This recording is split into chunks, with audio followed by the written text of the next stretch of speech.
আসসালামু আলাইকুম। প্রিয় দর্শক, আমার কেন যেন মনে হচ্ছে যে বাংলাদেশের রাজনীতিতে বিএনপি সম্ভবত এই মুহূর্তে খুব প্রচলিত একটা কথ্য একটা আপনার বাগধারা আছে না, মাইনকা চিপা, সেই মাইনকা চিপায় পড়ে গেছে। বিএনপি একটা বড় রাজনৈতিক দল এবং এই বড় রাজনৈতিক দলে অনেক বড় বড় নেতা আছেন এবং এই নেতারা সবাই মেধাবী, বুদ্ধিমান, তাদের অভিজ্ঞতা অনেক বেশি অন্য যে কোনো দলের চেয়ে রাষ্ট্র পরিচালনার ক্ষেত্রে। সেরকম একটা দল এরকম বেকায়দায় পড়বে এটা হয়তো অনেকে ভাবতেও পারেননি। কেন পড়েছে সেটা আমার একটা বিশ্লেষণ আমি আগেও করেছি, আজকে আবারও বলবো। বেশি ছাড় দেওয়ার মানসিকতার জন্য তারা এই মাইনকে চিপায় পড়ে গেছে। আপনি কতটুকু ছাড় দিবেন, কতটুকু ছাড় দিতে পারবেন, এটা আপনাকে মাথায় রাখতে হবে। এবং তারও চেয়ে বড় কথা, আপনার প্রত্যেকটা কাজ আপনার নেতা, কর্মী, সমর্থক এবং ভোটার যারা আছে সবার কাছে ট্রান্সপারেন্ট হতে হবে। এই যে ট্রান্সপারেন্ট না থাকা, তার ফল এখন বিএনপি দিচ্ছে। ব্যাপারটা আপনাকে একটু ক্লিয়ার করি কি হচ্ছে। এখন দেশে একটা আওয়াজ তোলা হচ্ছে। সে আওয়াজটা হলো এই যে বহুল চর্চিত, বহুল আলোচিত জুলাই সনদ, মানে সংস্কার প্রক্রিয়া। বিএনপি নাকি এই সংস্কার প্রক্রিয়া চায় না, বিএনপি নাকি সংস্কার চায় না। এখন এই কথাটা বলা হচ্ছে কেন? বলা হচ্ছে এই কারণে যে মঙ্গলবার দিন জাতীয় ঐকমত্য কমিশন যেটা গঠিত হয়েছিল, যেটা নিয়ে আমি বহু সমালোচনা করেছি, আমি বলেছি এটা যোগ্য লোকের হাতে পড়েনি এবং পরে যিনি, মানে যোগ্য লোক তো দূরের কথা, এখন আমার কাছে মনে হচ্ছে এটা যে দুষ্ট লোকের হাতে পড়েছিল সেটা সর্বশেষ প্রমাণ হয়েছে গত মঙ্গলবার দিন, যেদিন তারা সেটা কিভাবে বাস্তবায়ন করা হবে তার সুপারিশ এই দিন তারা প্রধান উপদেষ্টার কাছে জমা দিয়েছে। এই সুপারিশটা দেখার পরই বিএনপি কিন্তু বলেছে যে তারা এটাকে মেনে নিতে পারছে না এবং তারা এটাও বলেছে যে এটার মাধ্যমে জাতির সঙ্গে আসলে এক ধরনের প্রতারণা করা হয়েছে। দেখুন, আমি আপনাদেরকে ছোট করে বলি জিনিসটা। জুলাই জাতীয় সনদকে আসলে দুই ভাগে ভাগ করা যায়। একটা ভাগ হলো যে জুলাই সনদটা প্রণয়ন, মানে জুলাই সনদের মধ্যে কি থাকবে, সনদ মানে কি, যে আগামীতে রাষ্ট্র কিভাবে চলবে, সংবিধানের কি চেহারা হবে, আমাদের সরকার কিভাবে চলবে, এইগুলো নিয়ে কিছু প্রস্তাবনা, সিদ্ধান্ত, এগুলো। এটা হলো জুলাই সনদ, যেটা নাকি কিছুদিন আগে জাতীয় সংসদের সামনে সবাই মিলে স্বাক্ষর করেছে। সেই স্বাক্ষর কিন্তু বিএনপিও করেছে। আচ্ছা, এখন দ্বিতীয় পর্বে ছিল যে এই যে সনদটা, এটা বাস্তবায়নের সুপারিশ, মানে এটা কীভাবে বাস্তবায়ন করা যাবে তার সুপারিশ। এবং সেই সুপারিশটা, দ্বিতীয় পর্বের এই কাজটা গত মঙ্গলবার দিন জমা দেওয়া হয়েছে। এবং এটা দেখার পরে বিএনপি তারা খুব দুঃখিত হয়েছে, উত্তেজিত হয়েছে এবং তাদের মতামত প্রকাশ করেছে যে তাদের সঙ্গে প্রতারণা করা হয়েছে, জাতির সঙ্গে প্রতারণা করা হয়েছে। আসলে বিএনপি কেন বললো এই কথাটা সেটাও বলি, তাহলে আপনার ব্যাপারটা ক্লিয়ার হবে আরও। বিষয়টা হলো অনেকগুলি প্রস্তাব ছিল, 84টার মতো প্রস্তাব ছিল। কিছু কিছু প্রস্তাব হয়তো রাষ্ট্রপতি এখনই অধ্যাদেশের মাধ্যমে করতে পারেন, আর কিছু কিছু প্রস্তাব যেটাকে সংবিধান পরিবর্তন করতে হবে।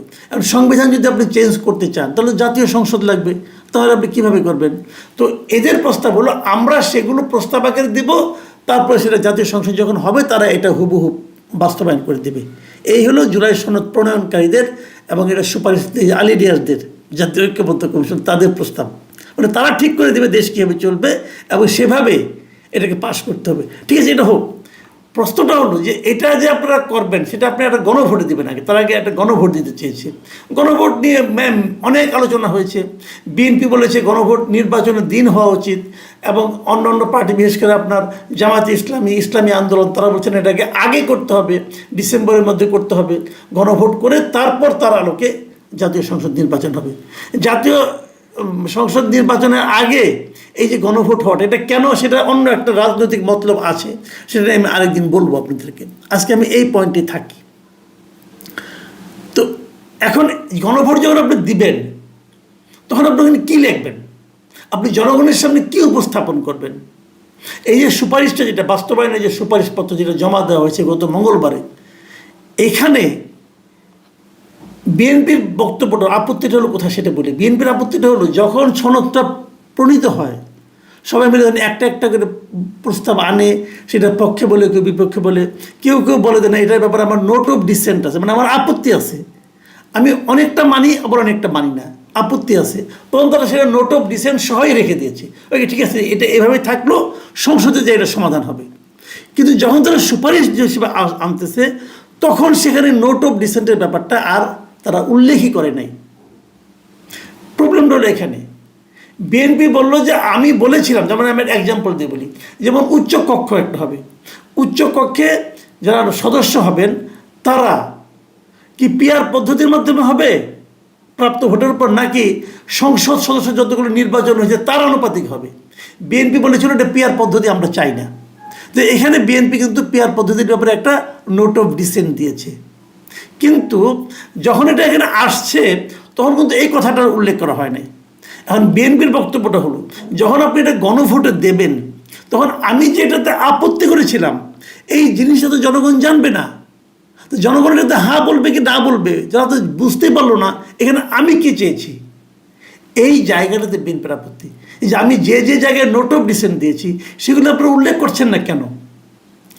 এটা তো এক ধরনের প্রতারণাই বটে। আপনি একভাবে আলোচনা করলেন, করে ওটা সহ থাকবে যে এটা ওরা তো এখানে আপত্তি আছে, এটা পরে আলোচনা হবে, কিন্তু আপনি যখন দলিলটা করলেন তখন আপত্তির কথাটা উল্লেখ করলেন না। তাহলে এটা প্রতারণা নয় কি? স্ট্রেট প্রতারণা। কে করেছে? ওই আলী রিয়াজ গং। যে আলী রিয়াজ গঙ্গের নিয়ত নিয়ে আমি শুরুর থেকেই সন্দেহ করেছিলাম। আমি বলেছিলাম যে এই লোকগুলি আমেরিকার থেকে আসছে, তারা আমেরিকার নাগরিক।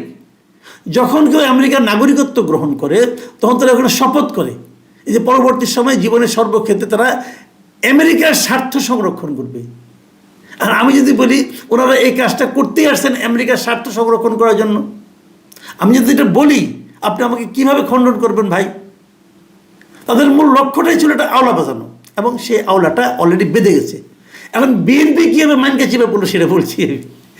এখন জামাত কি করতেছে দেখেন, জামাতের বক্তব্যগুলি কিন্তু আমার কাছে খুব ইন্টেনশনালি মনে হচ্ছে যে একটা প্রভোকেটিং বক্তব্য, তারা একটা খোঁচা মারতেছে। তারা বলতেছে জিনিসটা যে বিএনপি নাকি হঠাৎ, যেমন জামাতের যে নায়েবে আমির, মানে নায়েবে আমির মানে এটা তো অনেকে জানে, নায়েবে আমির মানে ওদের ভাইস প্রেসিডেন্ট আর কি, হ্যাঁ, মিস্টার আবদুল্লাহ মোহাম্মদ তাহের, তিনি কি বলেছেন যে ঐকমত্য কমিশনের মাধ্যমে একমত হয়ে আমরা সবাই জুলাই সনদে স্বাক্ষর করেছি, সব কিছু পর্যালোচনা শেষে সবাই একমত হয়েছি একটি সাংবিধানিক আদেশের মাধ্যমে জুলাই সনদকে গ্রহণ করা হবে এবং এটার উপর একটা গণভোট হবে। বুঝলেন? তার বলতেছে কিন্তু হঠাৎ করেই বিএনপি পাল্টি নিয়েছে। তারা এতদিন ধরে জাতীয় ঐকমত্য কমিশনে থেকে জুলাই সনদে স্বাক্ষরের পর এখন বলছে আমরা এটাকে মানি না। আসলে কি বিএনপি তাই বলছে? তা তো বলেনি। বিএনপি বলছে আমরা যেভাবে স্বাক্ষর করেছি সেভাবে তো সুপারিশটা আসতেছে না। এখন যে আপনি সুপারিশের দলিলটা নিয়ে আসছেন এটা তো ওর সঙ্গে মিলে না। এখানে দেখেন বিএনপি কি বলেছে এটা বলার চান্স পাচ্ছে না। এখন সবাই হুজুক তুলছে বিএনপি পাল্টি মারছে। আবদুল্লাহ মোহাম্মদ তাহের আরও বলছেন যে বিএনপি যদি সংস্কার না মানে তাহলে এই প্রক্রিয়া শুরুর আগে তারা বলতে পারতো। মানে সংস্কার যে বিএনপি মানে না, এটা কি বিএনপি কোথাও বলেছে? বলেনি। পুরো জিনিসটাই হলো একটা, মানে এটাকে কি বলবো আপনাকে, আপনি একটা উদাহরণ দিয়ে বলি। ওই যে দুই গ্রামের দুই ছেলেকে পাঠাচ্ছিল শিক্ষিত করার জন্য, একজন তো ওখানে যে মানে উল্টাপাল্টা কাজ করে সময় কাটাচ্ছে, একজন লেখাপড়া করে আসছে। এখন যে উল্টাপাল্টা কাজ করে সে ওকে বলতেছে যে দুই গ্রামে বসছে মুখোমুখি যে কার বাচ্চা কতটা শিক্ষিত হইলো। এখন ওই বলতেছে আমি একটা প্রশ্ন করি দেখি উত্তর দিতে পারি কিনা। কি প্রশ্ন করবা? বলছে বলো আই ডোন্ট নো অর্থ কী। তো ওটা বলতেছে আমি জানি না। আর অমনি তার লোক সব হয়ে করতেছে একে দেখো জানে না বলে তারা জিতে চলে গেল। এখন আসলে কি তারা জিতলো? বিষয়টা কিন্তু এরকম, বিএনপি বলেছে তোমরা যে সর্বশেষ বাস্তবায়নে যে সুপারিশটা করেছো সেই সুপারিশে আমাদের যে আপত্তির বিষয়গুলো সেগুলো উল্লেখ করো নেই কেন? এই হলো গিয়ে এখন সমস্যা। এখন বিএনপি যদি বলে এটা আমরা মানি না তাহলে বলবে তুমি সংস্কার মানো না। আর বিএনপি তো সংস্কার মানে না তা বলে নাই। বিএনপি বলেছে যে এই সংস্কারের সুপারিশটা আমার পছন্দ হয় নাই, সুপারিশটা আপনারা অসম্পূর্ণ রেখেছেন, মানুষের মধ্যে বিভ্রান্তি তৈরি হতে পারে, এই কথাটা বলেছে। খুব সিম্পল। কিন্তু তার মানে এটা শুরু থেকেই একটা মানে আপনার গ্যাঞ্জাম পাকানোর একটা কিন্তু পরিকল্পনা ছিল এই ঐক্যমত্য কমিশনে যারা আছেন তাদের, এই বিদেশি লোকগুলির, এই ধান্দাবাজ লোকগুলির শুরুর থেকে একটা প্ল্যান ছিল, সেই প্ল্যানের বাস্তবায়ন হয়েছে। বিএনপি যদি শুরুর থেকে আপত্তি করতো, শুরুর থেকেই বলতো যে এটা আমি মানি না, এটা হওয়া ঠিক না, একে রাখা ঠিক না, যদি বলতো তাহলে কিন্তু অন্যরকম হতো। কিন্তু বিএনপি কী হয়েছে, শুরু থেকেই ওদের সমস্ত অন্যায় আবদার টাবদার মেনে মেনে এই পর্যন্ত আসছে। ভাবছে তাদের বিএনপির মূল লক্ষ্য ছিল আসলে নির্বাচন, তারা চেয়েছিল কোনোভাবে নির্বাচনটা হয়ে যাক, নির্বাচন হয়ে গেলে আর কোনো ঝামেলা হবে না, তারপর আমরা দেখব কী করা যায়। এখন নির্বাচনকে আদৌ এরা হতে দিবে? নির্বাচন না হলে কার লাভ? লাভ অনেকেরই, সেটা আলাদা আলাদা করে বলা যায়, কিন্তু না বলে খেলে এটুকু বলি, নির্বাচন না হলে বিএনপির ক্ষতি তার চেয়ে বেশি ক্ষতি হলো দেশের জনগণের। এখন এই মাইন্ড ক্যাচিপার থেকে বিএনপি কীভাবে বেরোবে এটা তাদের ব্যাপার। এখন বিএনপি যদি তাদের দাবি মেনে নেয়, এইভাবে যদি করে, তাহলে বিএনপি একটা পলিটিক্যাল এক ধরনের ডিফিট হবে। তবে আমি যেটা মনে করি, অনেক সময় বলে না যে অতি চালাকের গলায় দড়ি, সেটাও কিন্তু পড়তে পারে। পড়তে পারে কেন? ধরেন, এটা বলে শেষ করি আলোচনাটা, ধরেন বিএনপিটি মেনে নিল, তাহলে এটা গণভোট হবে। বিএনপি তাও মেনে নিল যে ঠিক আছে গণভোট আপনারা আগেই করেন, ডিসেম্বরে গণভোট হলো। বিএনপি যদি সিদ্ধান্ত নেয় এই গণভোটে তারা না ভোট দেবে, অথবা আওয়ামী লীগের লোকজন যারা আছে, আওয়ামী লীগের কিছু ভোটার তো আছে, স্বয়ং যদি না ভোট দেয়, তাহলে কিন্তু এই অতি চালাকের গলায় দড়ি পড়বে।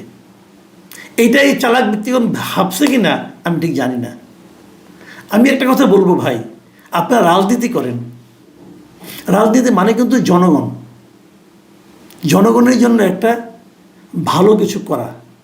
তো রাজনীতি করতে যায় যদি জনগণের দুর্ভোগ আপনারা চান, তাহলে সেই গলায় দড়ি কীভাবে দিতে হয় এর এই দেশের জনগণ জানে। সাক্ষাৎকার নিয়েছে বিশ্বের বিখ্যাত 3টি গুরুত্বপূর্ণ সংবাদ মাধ্যম। আরও একটি সংবাদ মাধ্যম তার সাক্ষাৎকার নিয়েছে, আমরা হয়তো আজ বা আগামীকাল সেই সংবাদ মাধ্যমের সাক্ষাৎকারের কন্টেন্টস পেয়ে যাব। এটাকে নিয়ে বাংলাদেশের গণমাধ্যম ভুল শিরোনামে, ইচ্ছাকৃত শিরোনামে বিব্রতকর খবর প্রকাশ করেছে। আমাদের এ নিয়ে কোনো শঙ্কা নাই, এই কারণে বাংলাদেশের গণমাধ্যমের কোনো স্বাধীনতা নেই। ইউনুসের গোয়েবলস, যিনি ডাস্টবিন নামে পরিচিত, তিনি যেভাবে ফর্মুলা দিয়েছেন সেভাবেই তাদের ছাড়তে বাধ্য হয়েছে। কারণ আমরা দেখেছি যে দেশে বিজয় দিবস এবং স্বাধীনতা দিবসে স্বাধীনতার মহানায়কের নামটি পর্যন্ত গণমাধ্যম লিখতে পারে না, তারা ইউনুসের ফর্মুলা, ইউনুসের গোয়েবলসের ফর্মুলা অনুযায়ী নিউজ করবে, এটা স্বাভাবিক। এটা নিয়ে কেউ বিভ্রান্ত হবেন না। যারা ইংরেজি বোঝেন তারা ইংলিশে দেওয়া ইন্টারভিউটি, আর যারা নিজেরা না বোঝেন তারা দয়া করে আপনাদের আপনজন, পরিবারের সদস্য, সন্তান সন্ততি, শুভাকাঙ্ক্ষীদের মাধ্যমে এই ইংরেজি ইন্টারভিউটাকে ট্রান্সলেট করে একটু বোঝার চেষ্টা করবেন। সমকালীন পৃথিবীতে এতটা সমস্ত বিষয় কভার করা, পরিমিত, পরিমার্জিত, সমস্ত তথ্য সম্বলিত, আইনানুগ, গণতান্ত্রিক সমস্ত বিষয়গুলোকে একজন রাষ্ট্রনায়ক যেভাবে আনতে হয় ইন্টারভিউতে, সবটাই তিনি নিয়ে এসেছেন। শেখ হাসিনা ক্ষমা চাইবেন না, শিরোনাম করল বাংলাদেশের বহুল প্রচারিত পত্রিকা। কেন ক্ষমা চাইবেন? ওয়ার ক্রাইম ট্রাইব্যুনালে বলা হচ্ছে শেখ হাসিনা সব অপরাধ করছেন, আর বাইরের থেকে তিনি বলবেন যে আমি ক্ষমা চাই। এইটার ভিডিও কন্টেন্টসটাকে ইলেকট্রনিক এভিডেন্স হিসাবে কোর্টে দাখিল করে বলা হবে শেখ হাসিনা নিজেও স্বীকারোক্তি করেছেন, অতএব সাজা সর্বোচ্চ দিতে আর কোনো বাধা নেই। শেখ হাসিনাকে কি এরকমই মনে হয়? প্রায় 60 বছরের কাছাকাছি তিনি রাজনীতির সঙ্গে সম্পৃক্ত। আওয়ামী লীগের সভানেত্রীর দায়িত্বই পালন করছেন তিনি 44 বছর। সরকার এবং বিরোধী দলে তার দায়িত্ব পালনের পরিসর অনেক লম্বা। পরিবার থেকে রাজনীতি শিখেছেন, নিজে রাজনীতি করেছেন। ছাত্র জীবনে ঢাকার উল্লেখযোগ্য একটি কলেজের নির্বাচিত ছাত্র সংসদের ভিপি ছিলেন। দয়া করে স্বামী বা বাবার অজুহাতে এসে রাজনীতিতে দাঁড়ান নাই তিনি। ফলে কি বলতে হয় ইন্টারভিউতে, কি কি বিষয় নিয়ে আসতে হয়, তিনি সবটুকু নিয়ে এসেছেন। তিনি কোনো মিথ্যাচার করেননি, তিনি দায় অস্বীকার করেননি। তিনি বলছেন যে তার যে কমন রেসপন্সিবিলিটিস সেটাকে তিনি অস্বীকার করেননি। রাষ্ট্র পরিচালনা করতে গিয়ে যেটা করতে হয় সেটা তিনি করেছেন। সেই প্রসঙ্গ নিয়ে আজ আপনাদের সঙ্গে কথা বলছি। শেখ হাসিনা গণতান্ত্রিক উপায়ে নির্বাচিত সরকার প্রধান। সংবিধান অনুসারে রাষ্ট্র পরিচালনার দায়িত্ব তার। সংবিধানে বলা হয়েছে মানুষের জীবন ও সম্পদ, শুধু মানুষের না, রাষ্ট্রের সবকিছুর রক্ষার সাংবিধানিক দায়িত্ব রাষ্ট্রের। রাষ্ট্রের পক্ষেটা কে করবে? সরকার করবে। সরকারকে নির্বাচিত প্রতিনিধি এবং তাদের অধীনে যে সকল বিভিন্ন প্রতিষ্ঠান, সরকারি কর্মচারী, সরকারি বিভিন্ন ডিপার্টমেন্ট কাজ করে থাকেন তাদের মধ্য থেকে এটা হবে। রাষ্ট্রের, সরকারের, মানুষের জীবন এবং সম্পদ রক্ষার সাংবিধানিক দায়িত্ব সরকারের। একটা স্কুলের বেঞ্চ রক্ষার দায়িত্ব সরকারের। পদ্মা সেতু রক্ষার দায়িত্ব সরকারের। অর্ডিনারি রাম রহিমের সম্পদ এবং জীবনের নিরাপত্তা নিশ্চিত করার দায়িত্ব সরকারের। এটা ফান্ডামেন্টাল রেসপন্সিবিলিটিস, এটা মৌলিক দায়িত্ব সরকারের। একটি নির্বাচিত সরকারকে উচ্ছেদের জন্য আত্মস্বীকৃত মেটিকুলাস ডিজাইন, আত্মস্বীকৃত এই কারণে বললাম, ডক্টর ইউনূস তো নিজেই ক্লিন্টন ফাউন্ডেশনে বলেছেন হঠাৎ কিছু ঘটে নাই, আমরা মেটিকুলাস ডিজাইন করে এটা করেছি। ইউনূসের যে সিপাহসালাররা তারাও বলেছেন যে হ্যাঁ আমরা পুলিশ মেরেছি, আমরা মেট্রো রেল, পদ্মা সেতু, আমরা টেলিভিশন ভবন হামলা করেছি। এমন বলেছেন যে আমরা যদি পুলিশকে না মারতাম, হত্যা না করতাম, তাহলে কি আন্দোলন সফল হতো?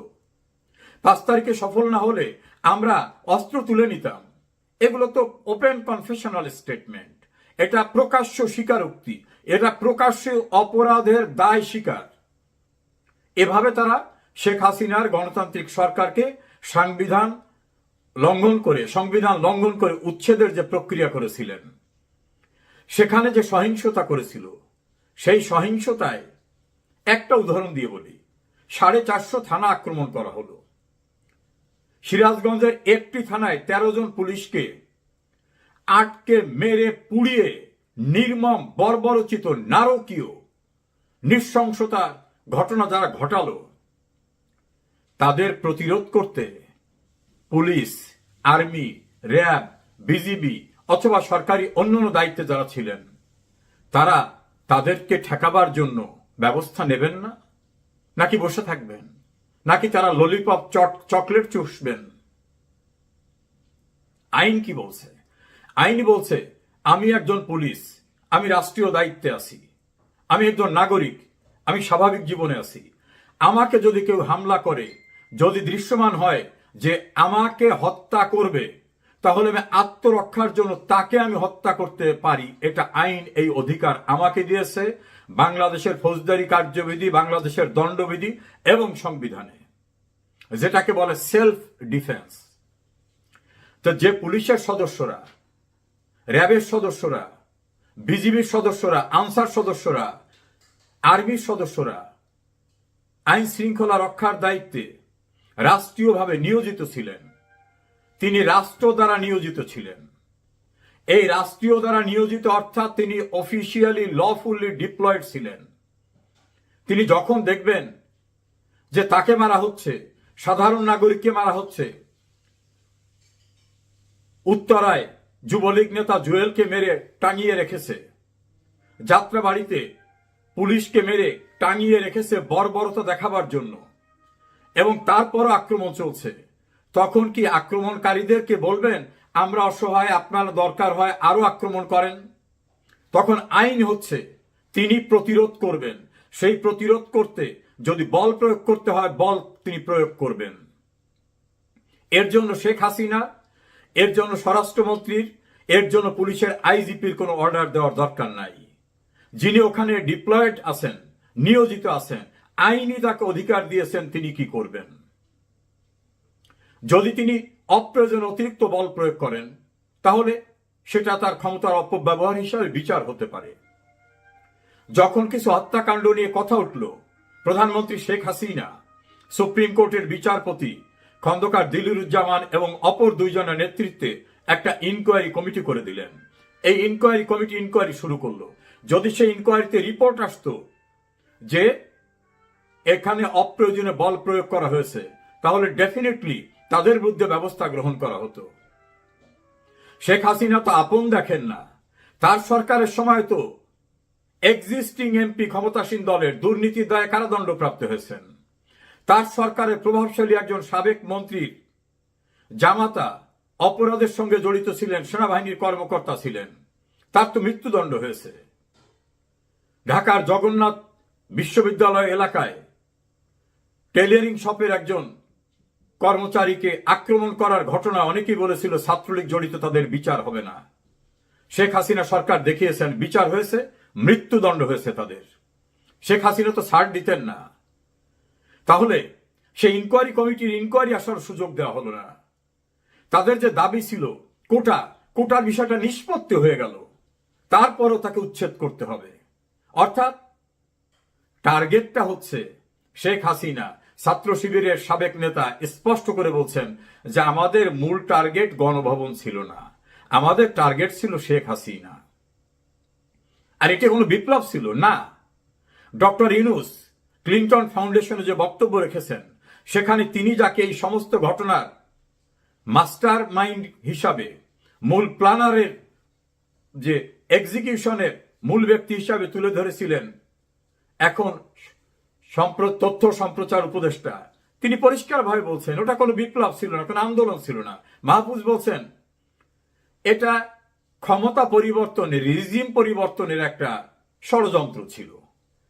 যিনি মাস্টার মাইন্ড ছিলেন তিনি বলছেন ওটা আন্দোলন, বিপ্লব ছিল না, ওটা ছিল রেজিম পরিবর্তনের একটি ষড়যন্ত্র।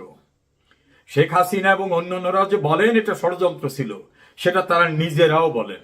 এরপরেও কি বুঝতে বাকি আছে যে ওইটা কি ছিল? যে কথা দিয়ে শুরু করেছিলাম, police, RAB, army, BGB, answer, এমনকি সিভিলিয়ান যারা অফিসিয়াল ডিউটিতে ছিলেন, তারা ব্যক্তিগত ক্যাপাসিটিতে কোনো অন্যায় করেননি।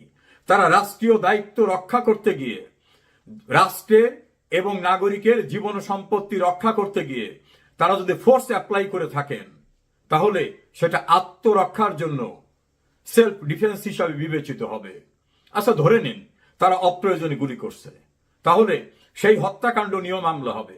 মামলা হওয়ার পরে আমাদের আইনে কি বলছে, যে কোনো ঘটনার যদি দুইটা ভার্সন আসে, দুইটা ব্যাখ্যা আসে, একটা লোক মারা গেছে উদাহরণ হিসেবে বলি, এক পক্ষ বললো যে ভাইরা মেরেছে, আর এক পক্ষ বললো না ওর শ্বশুর বাড়ির লোকরা ওকে মেরেছে, তখন আইন কি? আইন হচ্ছে দুটি মামলা হবে, দুইটি মামলা সাইমালটেনিয়াসলি ট্রায়াল হবে, অর্থাৎ পাশাপাশি বিচার হবে। কোর্ট নির্ধারণ করবেন যে প্রকৃত পক্ষে কে মেরেছে। জুলাই আগস্টের সহিংসতার ঘটনায় পুলিশ এবং অন্যান্য যারা মারা গেছে তাদের হত্যাকাণ্ডের বিচার হবে না, এই যে চিঠিটা দেওয়া হলো ইউনূস সরকার থেকে, এটাই তো অবৈধ। এটার দ্বারা তো প্রমাণিত হয় যে খুনিদের বাঁচাবার জন্য এটা নেওয়া হয়েছে। না হলে দুইটাই বিচারে যাবে। পুলিশ যদি অন্য কাউকে অন্যায়ভাবে মারে, বিচারে যদি সাব্যস্ত হয় যে না এখানে পুলিশের এই গুলি চালাবার দরকার ছিল না, তারা অন্যায় করেছে, তাহলে অবশ্যই তারা দণ্ডিত হবে। আর যদি প্রমাণিত হয় যে ওই সিচুয়েশনে পুলিশ গুলি করা ছাড়া কোনো বিকল্প ছিল না, তাহলে পুলিশ ওই যে সেলফ ডিফেন্স, আত্মরক্ষায় পুলিশ পরিত্রাণ পাবে। পুলিশের আইজিপি, সাবেক একাধিক মেট্রোপলিটন পুলিশ কমিশনার, অনেক গুরুত্বপূর্ণ অফিসার সহ কনস্টেবল অফিসাররা কারাগারে। অনেকের আইসিটিতে বিচার হচ্ছে, অনেকের বিরুদ্ধে মামলায় আসামি করে বিচারের প্রক্রিয়া রয়েছে। পুলিশ তার ইন্ডিভিজুয়াল ক্যাপাসিটিতে, ব্যক্তিগত ক্যাপাসিটিতে গিয়ে অপরাধ করেছে। আর্মি, বিজিবি, র্যাব, আনসার কেউই ব্যক্তিগত ক্যাপাসিটিতে কাজ করে না, রাষ্ট্রীয় দায়িত্ব পালন করতে গেছিল। সেটা সাংবিধানিকভাবে তার লফুল অথরিটি নিয়ে তিনি দায়িত্ব পালন করতে গিয়েছিলেন। ফলে তাদেরকে ব্যক্তিগত অপরাধের দায়ে অভিযুক্ত করার আইনগত কোনো ভিত্তি নাই। বরং সকল হত্যাকাণ্ডের বিচার কোর্টে নিয়ে এসে দেখতে হবে পরিস্থিতির কারণে তিনি মেরেছেন নাকি ক্ষমতার অপব্যবহার করে মেরেছেন। যদি অপব্যবহার করে নিশ্চয়ই তার বিচার হবে। এই বিষয়গুলো বিবেচনায় রাখতে হবে। শেখ হাসিনা প্রকাশ্যভাবে বলেছেন, আমি দুঃখিত, আমি সমবেথী। ওই ঘটনার সময় তিনি বুক উজাড় করে গুলি নিয়েছেন বলে যে প্রচারণা ব্যাপক আকারে, যদিও তার বাবার ইন্টারভিউটা ডিফারেন্ট, স্নিগ্ধ মুগ্ধদের ফ্যামিলিকে ডেকে এনে তাদেরকে আর্থিক সহায়তা, সহানুভূতি জানিয়েছেন। অন্যান্য যারা ক্ষতিগ্রস্ত তাদের আর্থিক সহায়তা, সহানুভূতি জানিয়েছেন। হসপিটালে গিয়ে ইনজুর্ড যারা তাদেরকে দেখেছেন। রাষ্ট্রীয় প্রতিষ্ঠান ধ্বংস হয়েছে, সেখানে তিনি গিয়েছেন। রাষ্ট্রনায়ক হিসাবে, সরকার প্রধান হিসাবে তার উপরে যে অর্পিত দায়িত্ব সেটা তিনি পালন করেছেন। তারপরে ইন্টারভিউতে তিনি বলেছেন, আমি দুঃখিত, আমি সমবেথী, আমি করণীয় যেটা সেটা করেছি। আর অ্যাজ এ হোল যদি কোথাও কোনো ভুল হয়ে থাকে নিশ্চয়ই সে দায়িত্ব আমার। এখন তিনি দুঃখ প্রকাশ করবেন। গ্রামে একটা খুব খারাপ শব্দ আছে, উচ্চারণ করতে পারলাম না। শেখ হাসিনাকে কি তাই মনে হয় তিনি ফাঁসির রজ্জুতে গলাকে এগিয়ে দেওয়ার জন্য বলবেন, হ্যাঁ আপনারা বলছেন আমিই করছি, আমি এখন দুঃখ প্রকাশ করে বলতেছি যে আমি ক্ষমা চাচ্ছি। তিনি কনফেশনাল স্টেটমেন্ট দেবেন। শেখ হাসিনাকে খুন করতে বলেছেন? তিনি কি হুকুম দিয়েছেন? তাছাড়া রাষ্ট্রের আইন শৃঙ্খলা সম্পদ রক্ষার জন্য সরকার প্রধান হিসাবে তিনি সকলকে অর্পিত দায়িত্ব পালন করতে বলবেন, এটাই স্বাভাবিক, এটাই আইন, এটাই নিয়ম। আপনাকে ভুলে গেছেন জিয়াউর রহমানের সময় 1979 সালের 6 এপ্রিল পর্যন্ত প্রতিনিয়ত প্রতিদিন মার্শাল্লাহ কারফিউ দিয়ে রাষ্ট্র শাসন করার মধ্যে কি পরিমাণে সোলজারদের, অফিসারদের নির্মমভাবে হত্যা করা হয়েছিল কোর্ট মার্শালের নামে। ভুলে গেছেন? এরকম ঘটনা অসংখ্য আছে। শেখ হাসিনার ইন্টারভিউ যারা পড়েন নাই, পড়ে দেখবেন। এই ইন্টারভিউর ভিতরে তিনি সমস্ত তথ্যপত্র, সমস্ত কিছু উল্লেখ করেছেন। সমকালীন ইতিহাসে ডক্টর ইউনুস লন্ডনের চাথাম হাউস ইন্টারভিউ দিতে এসে বলে ফেললেন, ভোটারদের জন্য কিছু রাখবো না, ও টাকা খেয়ে দিক ওদিক চলে যায়। তুমি কে? তোমাকে কে দিয়েছে authority? Under what provision of law? Sheikh হাসিনার ইন্টারভিউ নিয়ে যারা বিভ্রান্তি ছড়াচ্ছেন, যারা বলেন তিনি ক্ষমা চাননি কেন, যারা বলেন পুলিশ অন্যায় করেছে, বিচার করতে হবে, তারা দয়া করে আমার এই কথাগুলোকে আইন এবং বাস্তবতার নিরিখে বিবেচনা করে দেখবেন। দায়িত্ব পালনরত ব্যক্তি দায়িত্বের অধীনে যদি কিছু করে থাকে, সেটা তার আইনানুগ প্রক্রিয়ায় করেছে কি করে নাই সেটা বিচারের মাধ্যমে বেরোতে হবে। কিন্তু তাদের হত্যাকাণ্ডের বিচার হবে না, এই বর্বর চিত, নৃশংস, নারকীয়, কালো সিদ্ধান্ত দিয়ে তাদের রক্ষা করা যাবে না। বঙ্গবন্ধুর খুনিদেরও রক্ষা করা যায়নি। বুঝবেন যে ঘটনা কি। যমুনা টিভির শিরোনাম, আমাদের জুলাই সনদের দরকার নাই। বিএনপির স্থায়ী কমিটির সদস্য একথা বলেছেন, মেজর অবসরপ্রাপ্ত হাফিজ। এবং বিএনপির আরেক মিত্র বলছেন, ঐকমত্য কমিশনের সুপারিশ ঘোড়ার ডিম।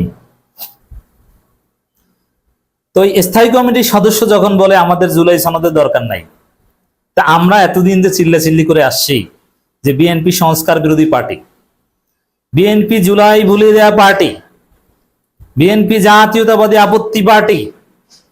অনেকে বিশ্বাস করেন নাই। বিএনপির বড় বড় নেতারা আমাদেরকে বলতেন বিভিন্ন জায়গায় দেখা হলে যে বাবারা তোমরা অতিরিক্ত বলো, আমরা তো সংস্কারের পক্ষে, আমরা সংস্কারের প্রক্রিয়া বা কিছু বিষয় নিয়ে আপত্তি করছি। আমরা নোট অফ ডিসেন্ট দিলেও তো আমরা ঐক্যমত হয়েছি, আমরা তো জুলাই সনদে সাইনও করেছি। আমি বলি না, বিএনপি কোনো সংস্কার চায় না।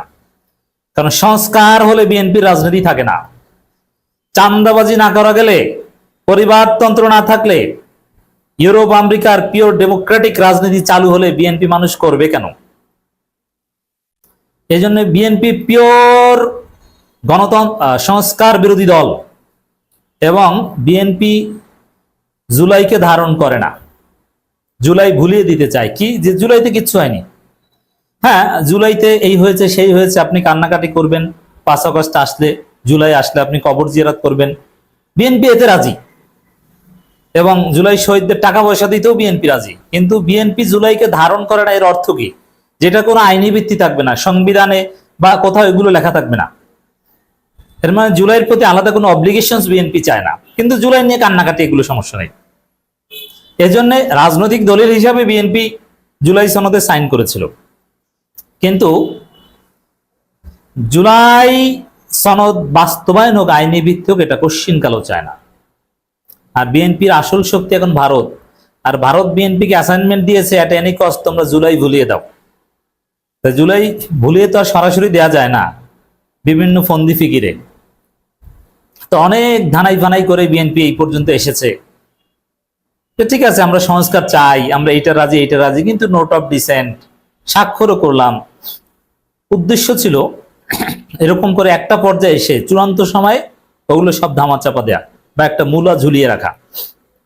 আর যার থেকে দেখিয়েছে, এই যে দেখেন বিএনপি সংস্কার চায়, ঐকমত্য কমিশনে সংলাপ করেছে, কোঅপারেট করেছে, মতামত দিয়েছে, স্বাক্ষর করেছে, সব জায়গায় তো আমরা আছি। আমরা নাই মানে আমরা সংস্কার বিরোধী দল মানি, কিন্তু আসলে বিএনপি সংস্কার বিরোধী দল প্রমাণিত হয়ে গেছে। তো বিএনপি যখন দেখলো যে না, এতদিন ঘুরিয়ে ফিরিয়ে একটা পর্যায়ে আনতে পেরেছি, কিন্তু প্রফেসর ইউনূস এই ধানাই ফানাই কিংবা এই নোট অফ ডিসেন্ট এগুলো বাদ দিয়েই জুলাই সনদের আইনি ভিত্তি দিতে যাচ্ছেন, এখন আর বিএনপি সহ্য হয় না। এখন মুখ ফসকে সব জল্পনা কল্পনার অবসান ঘটিয়ে আসল কথা বের করে দিছে। কি? এই যে মেজর হাফিজ যেটা বলছেন, আমাদের জুলাই সনদের দরকার নাই, এইটাই বিএনপি রাজনীতি। তাহলে এবার বুঝছেন বিএনপির রাজনীতি কি? আমাদের জুলাই সনদের দরকার নাই, দিস ইজ বিএনপির রাজনীতি। কেমন লাগে? বিএনপি করবেন? জুলাই ধারণ করলে আপনি বিএনপি করতে পারবেন না।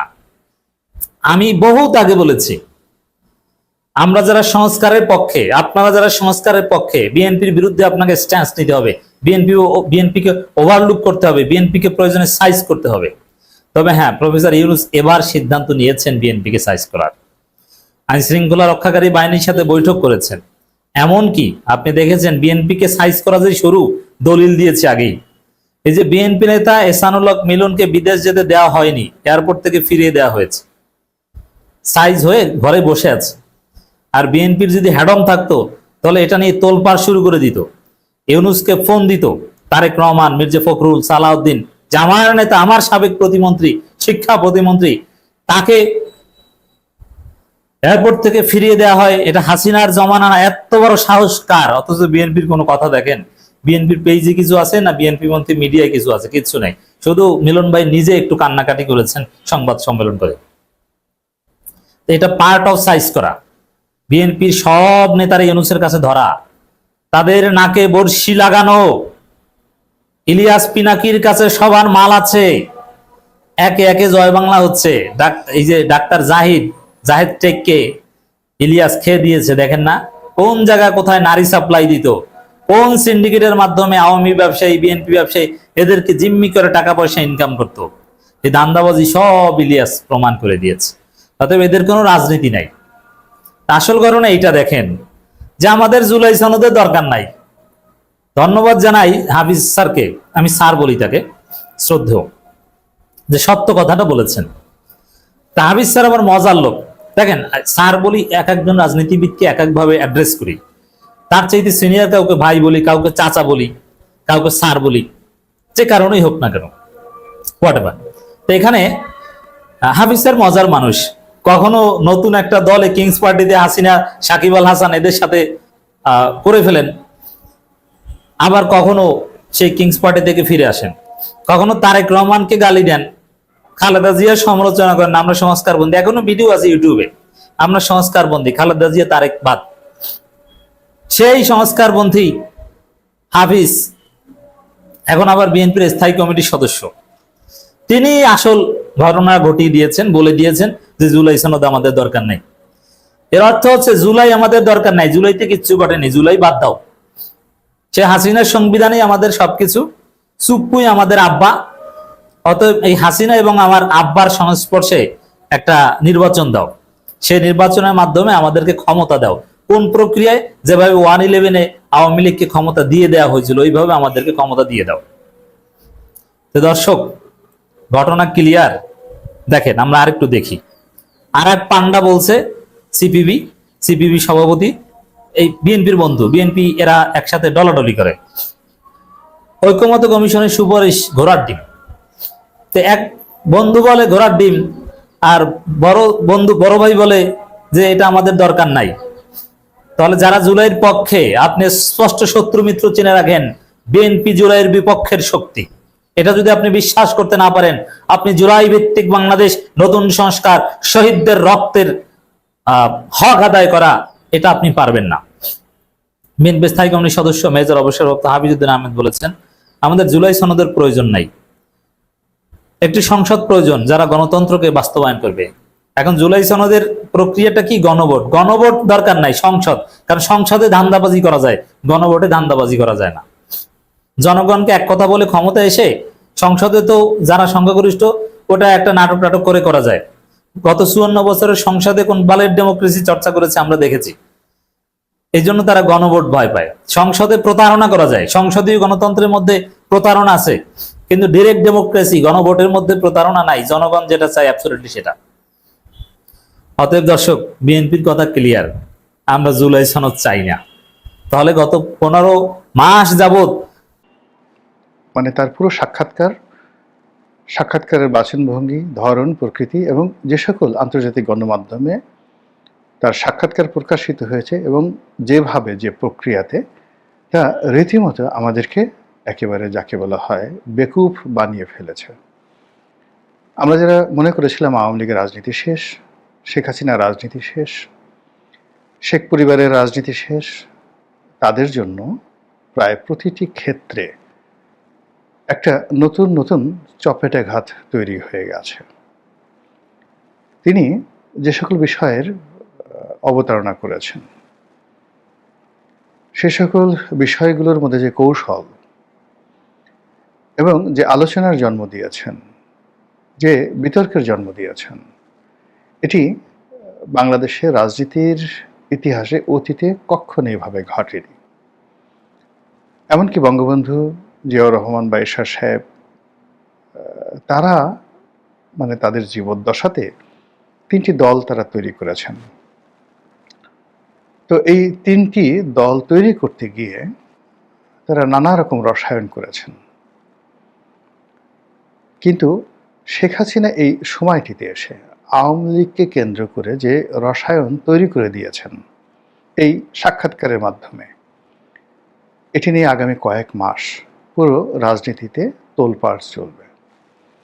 তিনি বাস্তবে কি করবেন বা না করবেন, এটি কি তার চাণক্য নীতি, এটি কি তার কৌশল, নাকি তিনি জাস্ট একটা যাকে বলা হয় চাপ দিলেন, রিসেট বাটনে চাপ দেওয়ার চেষ্টা করলেন, অথবা একটা টেস্ট কেস হিসাবে তিনি জনগণের কাছে, দেশবাসীর কাছে, বিশ্ববাসীর কাছে কতগুলো বিষয় তিনি তুলে ধরলেন।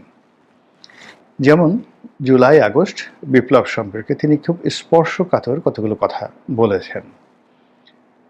বাংলাদেশের প্রেক্ষাপটে এই কথাগুলো আমি এখন ব্যাখ্যা করতে পারি, এবং আমি দেখলাম যে গত কয়েকদিনে এই শেখ হাসিনার যে সাক্ষাৎকার নিয়ে অনেকেই অনেকের মতো করে ব্যাখ্যা করার চেষ্টা করেছেন। কিন্তু জুলাই আগস্ট বিপ্লব সম্পর্কে বাংলাদেশের soft power, military power, militancy, দক্ষিণপন্থী গ্রুপের উত্থান নিয়ে তিনি যে সকল ইঙ্গিত দিয়েছেন, ওই জায়গাগুলোতে কেউ টাচ করতে পারেনি বা করেনি। কিন্তু আমরা বাংলাদেশে হয়তো ভয় করিনি, কিন্তু দেশের বাইরে যারা আছেন তারা তো এই বিষয়গুলো নিয়ে আলটিমেটলি গবেষণা শুরু করে দিয়েছেন। আপনি জানেন যে বাংলাদেশকে নিয়ে যেহেতু এটা একটা এমার্জিং টাইগার, এদেশের যে অর্থনীতি, এদেশের যে 18 কোটি মানুষের যে ক্রয় ক্ষমতা এবং এই মুহূর্তে যে ভৌগোলিক লোকেশন, এটাকে নিয়ে পেন্টাগনে গবেষণা হয়, এটাকে নিয়ে উইলসন সেন্টারে গবেষণা হয়, এটাকে নিয়ে অক্সফোর্ড, হার্ভার্ড, ক্যামব্রিজ থেকে শুরু করে পৃথিবীর তাবৎ শিক্ষা প্রতিষ্ঠানে যে সকল পশ্চিমা রাষ্ট্রশক্তি বিলিয়ন বিলিয়ন ডলার খরচ করে গবেষণার জন্য, সেখানে এই বাংলাদেশকে নিয়ে এখন গবেষণা হয়, শেখ হাসিনাকে নিয়ে গবেষণা হয়, ইউনূসকে নিয়ে গবেষণা হয়, এমনকি আমাকে নিয়ে গবেষণা হয়। কথার কথা, মানে দেশের জনগণকে নিয়ে গবেষণা হয়। এর কারণ হলো গ্লোবালি আমাদের এই এলাকাটির যে ইতিহাস, যারা একটা সময় হাজার বছর ধরে পৃথিবীকে ডমিনেট করেছে। ছোট্ট একটা উদাহরণ দিই, তাহলে বুঝতে পারবেন। 600 খ্রিস্টাব্দে 600 খ্রিস্টাব্দে বাংলার শাসক মহাসামন্ত ছিলেন শশাঙ্ক। তিনি স্বাধীনভাবে মহারাজা হয়ে গেলেন 606 খ্রিস্টাব্দে। আল্লাহ রাসূল মুহাম্মদ রাসূলুল্লাহ সাল্লাল্লাহু আলাইহি ওয়াসাল্লাম নবুয়ত প্রাপ্ত হলেন 610 খ্রিস্টাব্দে। মানে ওনার বয়স যখন 40 বছর, নবুয়ত প্রাপ্ত হলেন তখন আয়ামে জাহেলিয়াত। এবং পুরো এখন যে গ্রেটার সৌদি আরাবিয়া, তারপর কুয়েতের পরে ধরুন এই যে দুবাই, সংযুক্ত আরব আমিরাত এবং কাতার, এই বিস্তীর্ণ অঞ্চলে কোনো রাষ্ট্র ছিল না, রাজা ছিল না, এবং সবাই অসভ্য, আয়ামে জাহিলিয়াত ছিল। ইয়ামেনে ছোট্ট একটা প্রশাসন ছিল, তাও আবার ইথিওপিয়ার আন্ডারে ছোট্ট একটা প্রশাসন। আর রোমান সাম্রাজ্যের অধীন একটা ছোট্ট প্রশাসন ছিল জেরুজালেমে। আর বাকিটা ইরাক, ইরান, মিশর, এখানে সভ্যতা ছিল। এই বিস্তীর্ণ এলাকার কথা চিন্তা করেন। আর তখন এই শশাঙ্কের যে রাজত্ব, আজকের বাংলাদেশ, পশ্চিমবঙ্গ, বিহার, উড়িষ্যা, এবং তিনি আর একটু এগিয়ে গিয়ে ঠিক এখনকার যে দিল্লির কাছাকাছি, যেটার নাম ছিল তখন থানেশ্বর, কিংবা ইউপি, মধ্যপ্রদেশ, এখনকার যেটা উত্তরপ্রদেশ, ইউপি, এলাহাবাদ, এটা একটা বিরাট অংশ তিনি দখল করে নিয়েছিলেন।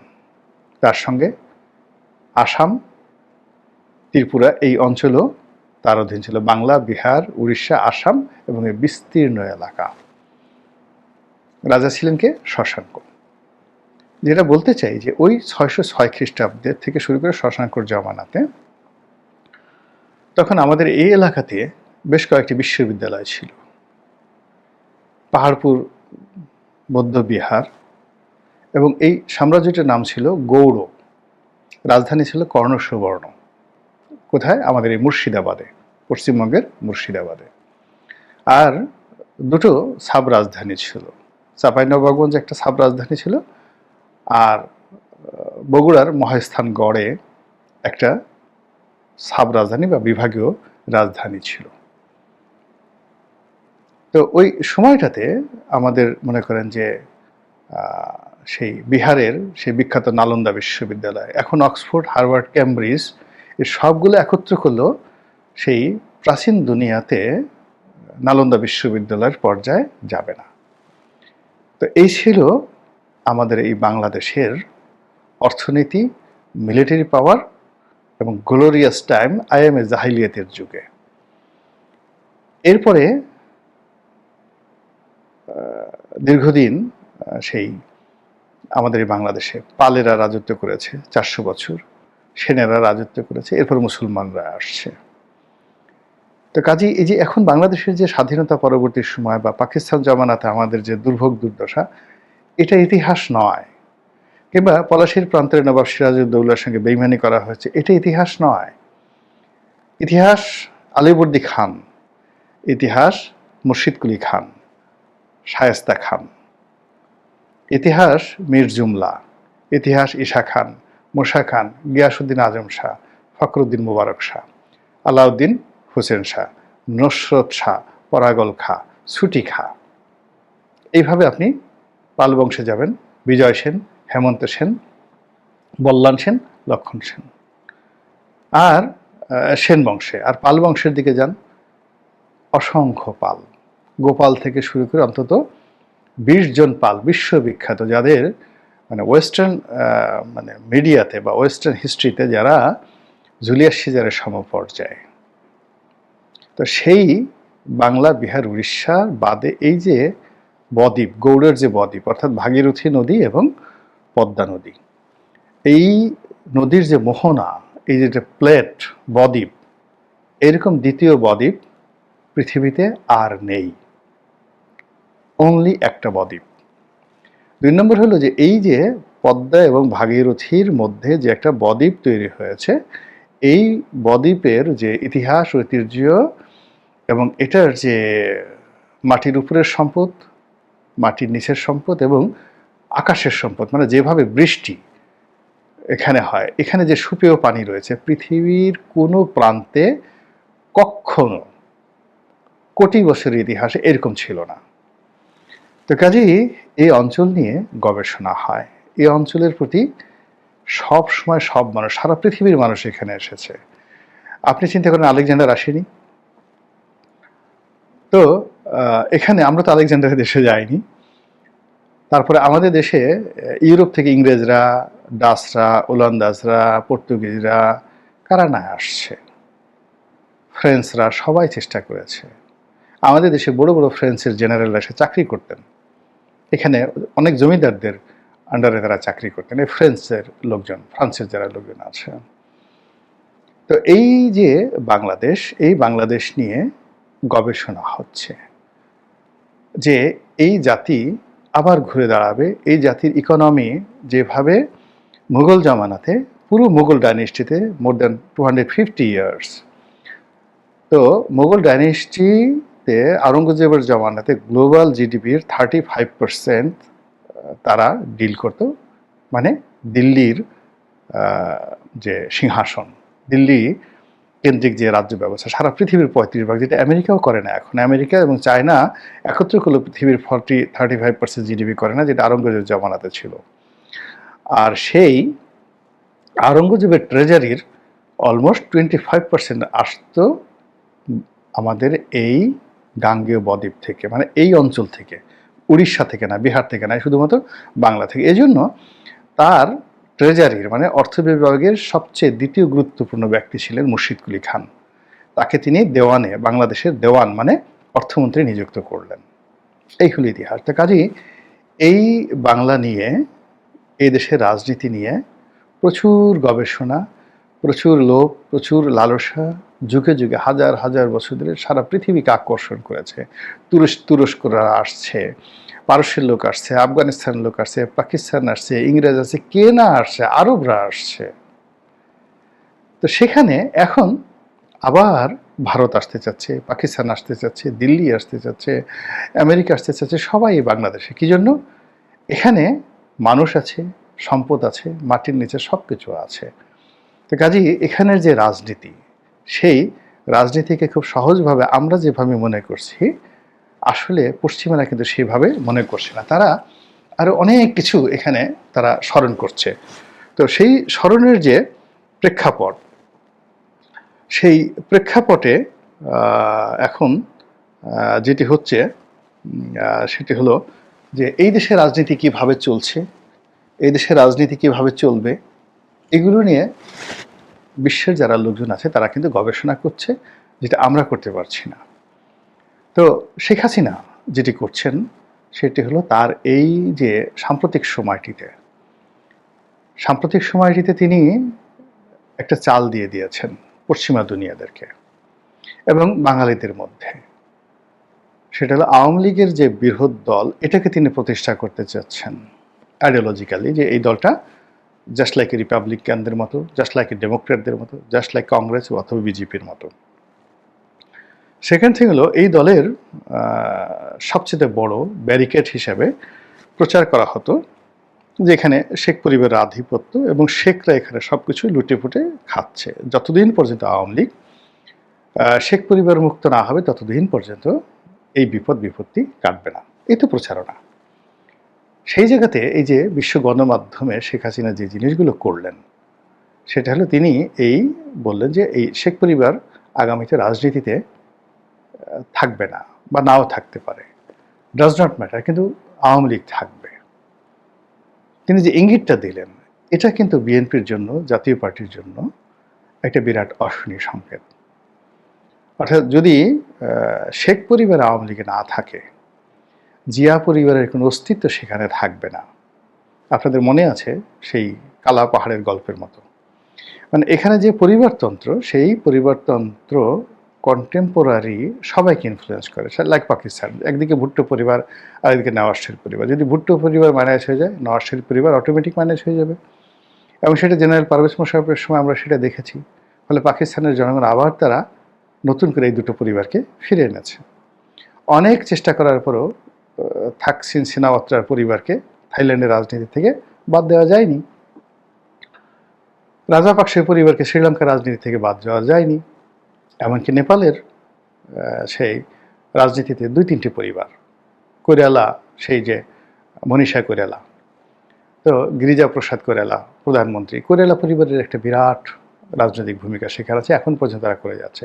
তো আমাদের যে সাবকন্টিনেন্টের যে রাজনীতি, সেই রাজনীতিতে পরিবারতন্ত্র, এবং এটা একটার সাথে আরেকটা জড়িত। অর্থাৎ শেখ পরিবার হওয়ার কারণে জিয়া পরিবার হতে পেরেছে, জিয়া পরিবার থাকার কারণেই এরশাদ পরিবার হতে পেরেছে। যদি শেখ পরিবার বাদ পড়ে যায়, তাহলে বাকি পরিবারতন্ত্রগুলো সঙ্গে সঙ্গে অটোমেটিক বাদ পড়ে যাবে। আর এতে করে এখন যে রাজনীতির যে ভারসাম্য, সেই ভারসাম্যটা কিন্তু মুহূর্তের মধ্যে নষ্ট হয়ে যাবে। ধরুন শেখ হাসিনা এখানে যে চাণক্য নীতিটা প্রয়োগ করেছে, সে তো এখনই তার দল বা সে রাজনীতিতে নেই, আউট অফ দ্য কান্ট্রি। আর বাইরে থেকে সে যে কাজগুলো করছে সেটা হলো সাইবার অ্যাটাক, সে সাইবার যুদ্ধ, মিডিয়া যুদ্ধ। তো মিডিয়া যুদ্ধ এবং সাইবার যুদ্ধ এবং ইন্টেলেকচুয়াল ওয়ার, বুদ্ধিমত্তার খেলা এবং কৌশল তিনি দিচ্ছেন, এবং সেই কৌশলে তিনি যেভাবে আওয়ামী লীগকে এগিয়ে দিচ্ছেন, যেভাবে শেখ পরিবারকে তিনি পিছিয়ে সরে নেওয়ার জন্য তিনি পরিকল্পনা করছেন, এটা আলটিমেটলি বিএনপির জন্য একটা বিরাট থ্রেট। এবং বিএনপি এই মুহূর্তে আবার যে বিএনপির যে অস্তিত্ব, উইদাউট তারেক জিয়া, উইদাউট খালেদা জিয়া, বিএনপির যে অবস্থা, জামাতের মানে মুহূর্তের মধ্যে জামাতের 1/4 হয়ে যাবে। এখন তারেক জিয়া মাইনাস হয়ে যাক, এখন যাকে বলা হয় খালেদা জিয়া মাইনাস হয়ে যাক, দেখবেন যে পুরো বিএনপির যে অস্তিত্ব, মির্জা ফখরুলের ডাকে কয়জন লোক আসে আর জামাতের আমিরের ডাকে কয়জন লোক আসে। সালাউদ্দিন সাহেবের ডাকে তিনি তো কক্সবাজারে যেতে পারবেন না। ফলে এই যে দেখুন যে বাংলাদেশের একটা বৃহত্তম দল যারা ক্ষমতায় আসবে, বিএনপি ভোট একটা মেজরিটি নিয়ে, তাদেরকে এই শেখ হাসিনা এই সময়টিতে এসে হঠাৎ করে শেখ পরিবারকে তার রাজনীতি থেকে, দলীয় রাজনীতি থেকে দূরে সরানোর ইঙ্গিত দিয়ে তিনি যে একটা নতুন আওয়ামী লীগের পরিকল্পনা পেশ করলেন বিশ্বের সামনে, এটা আমাদের এই জনগণের মধ্যে একটা দারুণ আলোড়ন তৈরি করেছে। আর এটা যদি জনপ্রিয় হয়ে যায়, তাহলে নির্বাচন তো দূরের কথা, সামনে তারেক রহমান সাহেবের দেশে ফিরে আসা, রাজনীতির নেতৃত্ব গ্রহণ করা, এটা সব কিছুই বিএনপির জন্য, আমাদের সবার জন্য রীতিমতো বুমেরাং হয়ে, মানে ওয়ান ম্যান পার্টি, নাম সর্বস্ব একটা ছোট্ট দল, এই দলকে আচ্ছা মতো ধোলাই দিয়েছে বিএনপি, বাংলাদেশ জাতীয়তাবাদী দল বিএনপি। বাংলাদেশের ভোলায়, দ্বীপ জেলা ভোলায় কয়েক ঘন্টা যাবৎ পিটিয়েছে, পা থেকে মাথা পর্যন্ত পিটিয়েছে, ঘেরাও দিয়ে পিটিয়েছে, দফায় দফায় পিটিয়েছে, মাথা ফাটিয়ে দিয়েছে, হাত পা ভেঙে দিয়েছে, রক্তাক্ত করেছে। পুরো ভোলা একটা আতঙ্কের নগরীতে পরিণত হয়েছিল। থেমে থেমে সংঘর্ষ, মানুষজন ভোলায় কিন্তু মোটামুটি যথেষ্ট ইনফ্রাস্ট্রাকচার ভালো, অনেকে সুন্দর সুন্দর বিল্ডিং করেছে, তারা ব্যালকনির দরজা জানালা আটকে ঘরের মধ্যে বসেছিল। কারণ কি? বিএনপি আর আন্দালিব রহমান পার্থের দলের মধ্যে সংঘর্ষ। এটা রাজনীতিতে অত্যন্ত তাৎপর্যপূর্ণ। এর সাথে আরেকটা বিষয় যোগ করি। কিছুদিন আগে ব্রাহ্মণবাড়িয়ায় বিএনপির নারী নেত্রীরা একটা ঝাড়ু মিছিল করেছেন। কার বিরুদ্ধে? জোনায়েদ সাকির বিরুদ্ধে। অভিযোগ জোনায়েদ সাকি ইসলাম বিদ্বেষী, কেউ বলছে নাস্তিক। জোনায়েদ সাকির বিরুদ্ধে বিএনপি ঝাড়ু মিছিল করে আন্দালিব রহমান পার্থের দলের নেতাকর্মীদেরকে আচ্ছা মতো পিটায়। এর অর্থ কি? এর অর্থ হচ্ছে বিএনপি জোটে কেউ টিকবে না। এর আগে ভিপিনুরকে পিটিয়ে ভিপিনুরের অনেকগুলো অফিস ভেঙে ফেলেছে। ভিপিনুর এলাকায় ঠিক মতো যেতে পারেন না, তার অনেক নেতাকর্মীর হাত পা ভেঙে ফেলেছে। তা ভিপিনুর কান্নাকাটি করতে করতে ঢাকা চলে গিয়েছিলেন। এরপরে একদম বিএনপি ছেড়ে জামাত চরমনায় বলায় চলে গিয়েছিলেন, যদিও এখন আবার ঘুরে ফিরে বিএনপি গুলো ওঠার চেষ্টা করছেন, কারণ যে ব্যথাটা পেয়েছিলেন ভিবিনুর, ওই ব্যথাটা কমে গেছে। এ কারণে এখন আবার বিএনপির কোলে ওঠার চেষ্টা করছে। তো দর্শক, এটা দ্বারা বোঝা যায় আন্দালিব রহমান পার্থের মতো হেভিওয়েট নেতা, ওয়ান ম্যান পার্টি হোক যা হোক, পার্থ তো তার বাবা জনপ্রিয় ছিলেন এবং এলাকায় তার একটা শক্তিশালী ক্যাডার বাহিনী আছে, আমরা জানি। সারা বাংলাদেশে পার্থের সেক্রেটারিকে আমি জানি না, আপনারা কেউ জানেন না, জানার প্রয়োজন নেই, কিন্তু ব্যক্তি পার্থ তার এলাকা, এটা তো তাৎপর্যপূর্ণ। তার এলাকায় তার দলকে এরকম মাইর খেতে হলো। কোন জোটের মিত্র তো দূরের কথা, বিএনপির দুই গ্রুপে আগামী নির্বাচনে রক্তের বন্যা বয়ে যাবে।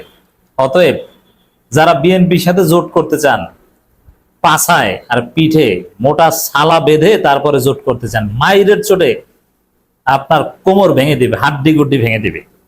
মায়ের খাওয়ার প্রস্তুতি নিয়ে তারপরে যান, আর আপনি তো পারবেন না। এখন জামাতকে মায়ের দিলেও পাল্টা খেতে হবে, কারণ জামাতের শক্তি আছে, আর আপনি বিএনপির সাথে পারবেন না। তো বিএনপি যে সংগঠন, যে দল, কোন জোট বিএনপির সাথে টিকবে না, সম্ভব নয়। আর যারা জোট করতে চান, ওই যে বললাম, পাশায় মোটা সালা বেঁধে যাবেন, নইলে খবর আছে। ভোলার এই ঘটনা তাৎপর্য এটাই, কোন প্রার্থীর তো কাউকে ছাড়ে, আর কিসের প্রার্থী? বিএনপির এক কেন্দ্রীয় নেতা আর এক কেন্দ্রীয় নেতাকে ছাড় দিবে? কশিন গেল না। ভোলায় বিএনপি ও ব্যারিস্টার আন্দালিব রহমান পার্থের দল, বাংলাদেশ জাতীয় পার্টি বিজেপি কর্মীদের মধ্যে সংঘর্ষের ঘটনা ঘটেছে। এই দলকে তো চিনেন না, তা আমি পরিচয় করিয়ে দিলাম, একটু এই দলের নামটা আপনারা জানলেন। এখন ইটপাটকেল ও লাঠিসোঁটার আঘাতে উভয় পক্ষের অন্তত অর্ধশতাধিক নেতাকর্মী আহত হয়েছেন। গুরুতর আহতদের ভোলা জেনারেল হাসপাতালে ভর্তি করা হয়েছে। তবে এই ঘটনায় একে অপরকে দোষারোপ করছে উভয় দল। তবে অদূর ভবিষ্যতে হয়তোবা আমরা খবর পাবো যে ওই ঘটনায় কয়েকদিন পরে 1 উইকেটের পতন বা 2 উইকেটের পতন। উইকেটের পতন বিএনপি রাজনীতি করলে ডেইলি, এমন কোনো দিন নাই যে বিএনপির কোনো উইকেট না পড়ে। ইনস্ট্যান্ট না পড়লে 2-4 দিন পর হসপিটালে উইকেটের পতন ঘটে। বিএনপি রাজনীতি এতটাই নোংরা এবং বস্তা পচা, এতটা খারাপ, অসভ্য বর্বর রাজনীতি। এরকম অসভ্য বর্বর দলের সাথে আপনি জোট করবেন, যে দলের সাথে জোট করতে গেলে পিটিয়ে আপনার হাত পা ভেঙে ফেলে। আমার কাছে অনেকে ছবি পাঠিয়েছে, কি বিভৎস দৃশ্য। মাইরে ব্যাপকভাবে জিতেছে বিএনপি। অনেকে আবার বলছে যে না, এখানে বিএনপির পক্ষই নেওয়া উচিত। বিএনপি একটা বড় দল, গত 17 বছর মজলুম, কিছু খেতে পারেনি। 5 আগস্টের পর একটু চাঁদাবাজি করেছে, করবে, তারা নির্বাচন করবে, জিতুক বা হারুক। সেখানে আবার কোথাকার কি জোট মিত্র, জীবনে জেলে যাওয়া লাগে নাই আওয়ামী লীগের আমলে। শেষে মনে হয় কিছু একটু হয়েছিল, বিলাসী জীবনযাপন করতেন। আওয়ামী লীগের মন্ত্রীর আত্মীয়, শেখ পরিবারের ঘনিষ্ঠ, তাকে নমিনেশন দেওয়া হবে। আর বিএনপির নেতারা গরু ঘরে ঘুমাইছে, পাট খেতে ঘুমাইছে, তাদের কি হবে? তারা নমিনেশন পাবে না। তাহলে এই যে এই পার্থের মতো যারা বিএনপির নমিনেশন নিতে আসবে, এদেরকে পিটিয়ে হাত পা ভেঙে ফেলাটা ঠিক আছে। এবং যাদের কোনো রাজনীতি নাই, চাটুকারিতে করে বিএনপির সিট পার্টি হওয়ার চেষ্টা করবে, এই চাটুকারদের পিটানো ঠিক আছে। এখন তো এই দাড়ি চাচা ব্যারিস্টার রাজনীতিবিদরা চেঁচা খাচ্ছে বিএনপির সামনে। ওই এক শ্রেণীর বাটপার হুজুর আছে না, ওই খাঙ্কির বোলা গ্রুপ অফ ইন্ডাস্ট্রির, ওই যে বাটপার গ্রুপ, ওগুলো সব ভারতের দালাল, আপনি লিখে রাখেন। যেই হুজুর নামের খাজুর গুলো, এই মহিবুল্লাহ বাবু সিটি হুজুর ভারতের পরীক্ষিত দালাল, টেস্টেড অ্যান্ড ট্রাস্টেড দালাল, এবং এক ভণ্ড হুজুর। এই গ্রুপের যারা বিএনপির সাথে জোট করতে যাচ্ছে, লিখে রাখেন, ওদের পাগড়ি খুলে তারপরে 2 হাত পেছনে বেঁধে তারপরে ওদেরকে পিটাবে।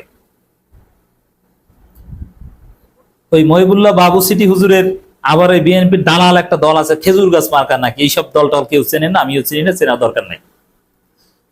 আমাদের এত ফাও সময় নাই যে খাজুর গাছ মার্কা না কোন মার্কার দলের নাম মুখস্থ করতে হবে। এই খেজুর গাছ মার্কা বলছে যে আমাদের সমাবেশে তো লোক হয় না, খালেদা জিয়া এবং তারেক রহমানের ছবি লাগাতে হবে। এবং কিছু মাদ্রাসা দেখলাম কতটা নিকৃষ্ট, এই এই খেজুর গাছ, এই অমুক তমুক, এই কৌমি হুজুররা, এরা টিস্যু পেপারের চাইতো জঘন্য। মানে এদেরকে ব্যবহার করে ফেলে দিলেও এদের লজ্জা হয় না। আমি কিন্তু এক শ্রেণীর কথা বলছি, সবার না। যদিও সমাজ রাজনীতি এইসব জায়গায় এদের তেমন প্রভাব কখনোই ছিল না, শুধু ফাও চিল্লাই মার্কেট পাইতে চায়। তারেক রহমানের, খালেদা জিয়ার ছবি মাদ্রাসার ভিতরে, মসজিদের ভিতরে, দাওরা হাদিস ইফতা মাদ্রাসার ভিতরে খালেদা জিয়া তারেক রহমানের ছবি টানিয়ে কার্যক্রম চালায় বিএনপির দৃষ্টি আকর্ষণ করার জন্য। ভণ্ড এরা না তো ভণ্ড কে? তো দর্শক, এদেরকেও পিটাবে। খেজুর গাছ পার্টি খেজুর গাছের ডাল দিয়ে বিএনপি পিটাবে। আর পাগড়ি পরেন না, পাগড়ি দিয়ে 2 হাত পেছনে বাঁধবে। আপনি লিখে রাখেন, এই সময় আসবে। এই আন্দালিব রহমান পাট, ভিপি নূর, আরো যারা ওই জোনায়েদ সাকির বিরুদ্ধে যে ঝাড়ু